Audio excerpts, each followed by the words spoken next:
S. Soto, may suspetsa na kami na inedit yung affidavit ng Diskaya.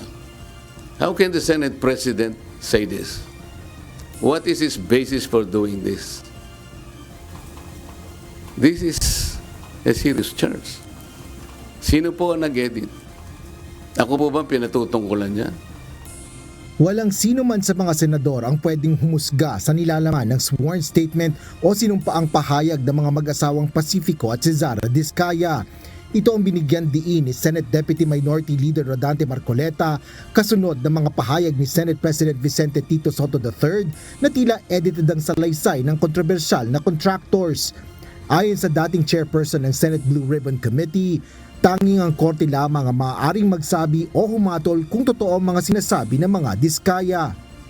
Ang korte po ang makapagpapatunay. In the final analysis, the court will be able to determine kung tama o hindi yung kanyang sworn statement. Marami pong paraan para yun po ay malaman natin. Pero hindi po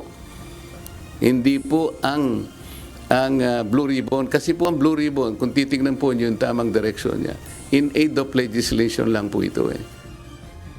Bukod sa naturang pahayag ng tagapangulo ng Senado, pinuna rin ni Senador Marcoleta ang iba pang komento ni Senador Soto.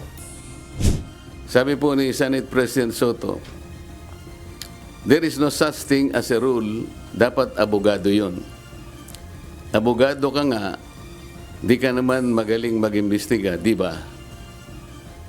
Chuckles, nakalagay. So useless. Unang-una po wala akong in-insinuate na dapat ang chairman ay abogado. Ito lang ang in-insinuate noong isang babaeng hanggang ngayon hindi makamove on kung bakit ako nanalong senador. Alam na po ninyo yun. Samantala, tinutulan din ni Senador Marcoleta ang katwiran ni Justice Secretary Crispin Remulla sa hindi pagsasailalim sa mga Diskaya sa Witness Protection Program o WPP. Partikular ito sa restitution o pagsasauli muna ng mga Diskaya ng mga nakuha nitong pera sa pamahalaan bago gawing state witness. Yung restitution na sinasabi ng Secretary of Justice, na yun naman ang pinagbasihan ng Senate President, hindi po kasama sa requirements para lang ikaw ay makapag-apply under the Witness Protection Program. Bakit po bumaligtad ang Secretary of Justice? Bunsod nito, plano ring komprontahin ni Senador Marcoleta si Justice Secretary Remulla kaugnay ng issue. Asher Cadapan Jr., UNTV News and Rescue.